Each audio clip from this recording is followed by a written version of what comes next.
As the dwarves thought over the offer of the elves, they recounted the humans who had few champions capable of standing beside them, seeing that the humans had too few great warriors to aid them in the coming war.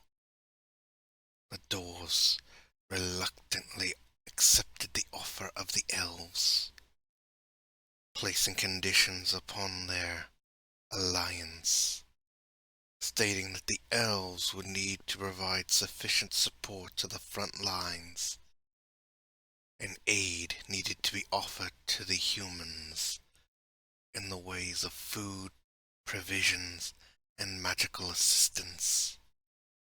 The humans were overjoyed that the dwarves were considering their needs, all the while preparing for a war against the monsters. All the while they would be at the vanguard. The elves accepted this offer, stating that they had already intended to provide aid to the humans after having left them to face the enemies alone. Their king was sorry for what had happened, but he could not take action without knowing the full extent of their new situation. Now that an alliance had been agreed upon, they would start to form a new battle line, with the elves forming the primary long-range support. Their combat abilities and magic were astounding. All elven mages were naturally gifted in the ways of magic. Their warriors were sufficient, their archers precise, but mostly it was their magic that the dwarves needed. The humans had 5 champions capable of rallying to the battle. The dwarves had numerous, very strong warriors, but few true champions. They knew this, but they were not willing to yield to the monsters. Hours and hours of preparation alongside the humans, fortifying defenses, preparing for the oncoming horde. The scouts they had sent out reported back. The monsters were massing in immense numbers, far beyond anything they had imagined. Hundreds of thousands of dwarves ready for battle.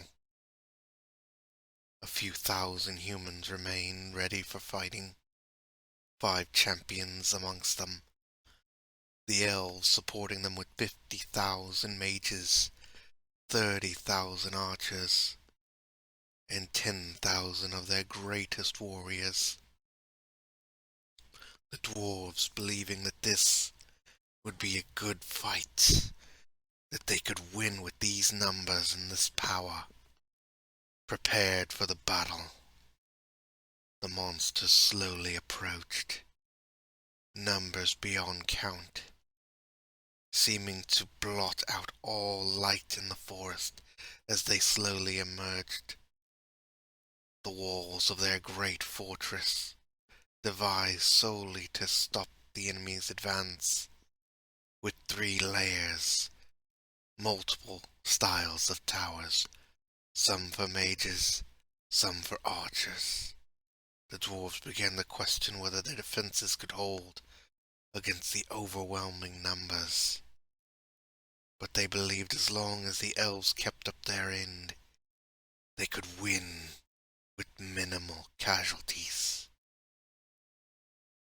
As the army of monsters began to march faster towards them, the dwarves called out to their troops to prepare for battle. The humans rallied to the call, preparing their magics, preparing their swords and armors, standing ready to fight the hordes. Suddenly a horn could be heard to the rear. The dwarves, the humans, looked back in shock and horror as they observed the elves gathering their supplies and equipment and retreating. The dwarves aghast and horrified at what they just saw. The humans furious, and dumbfounded why the elves would suddenly turn and run away. Did they believe that this war was unwinnable? Did they turn their backs on them once more? Was this to be their end? The dwarves rallied the humans, stating firmly that the dwarves would take the vanguard and hold the beasts at bay, and that the humans should support them however they can, for they will not fall to these beasts.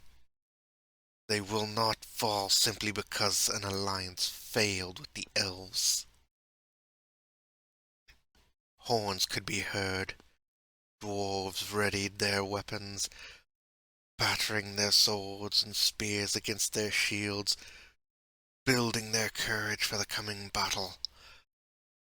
As the numerous reptilian beasts charged down the valley, the griffins taking to the skies, wyverns at their back. Numerous minotaur-like creatures charging down behind the lizards, and there behind the hordes could be seen the masters of the beasts. A group the dwarves were well accustomed to fighting.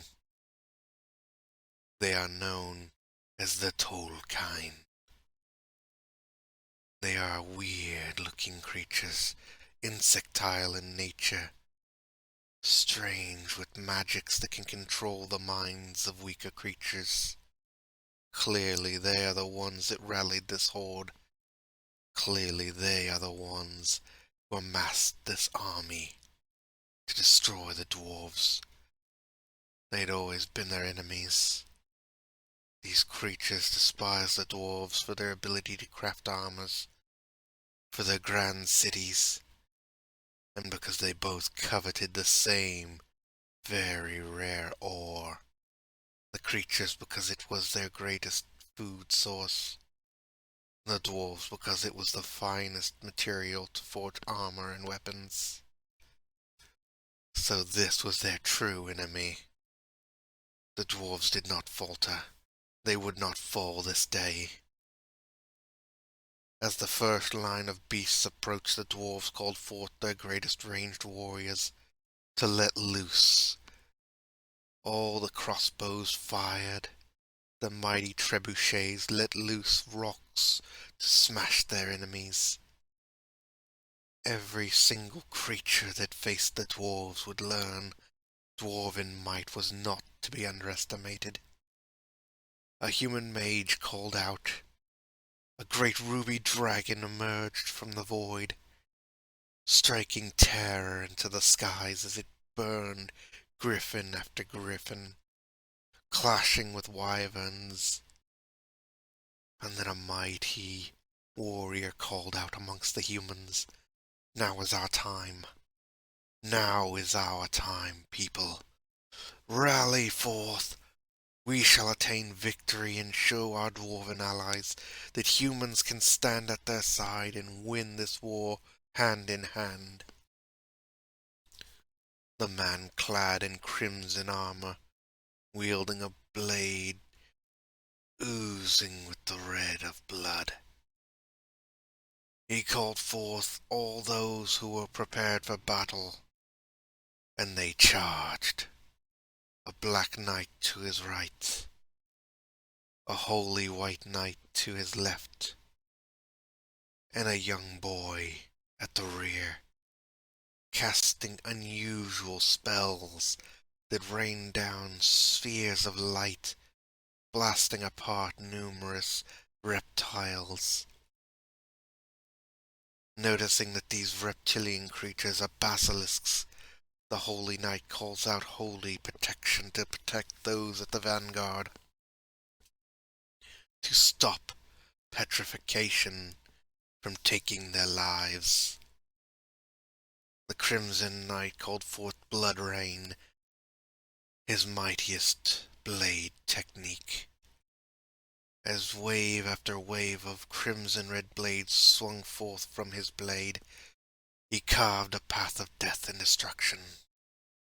If you'd like for me to continue, please like, share, subscribe, and comment, and I will make a part 5.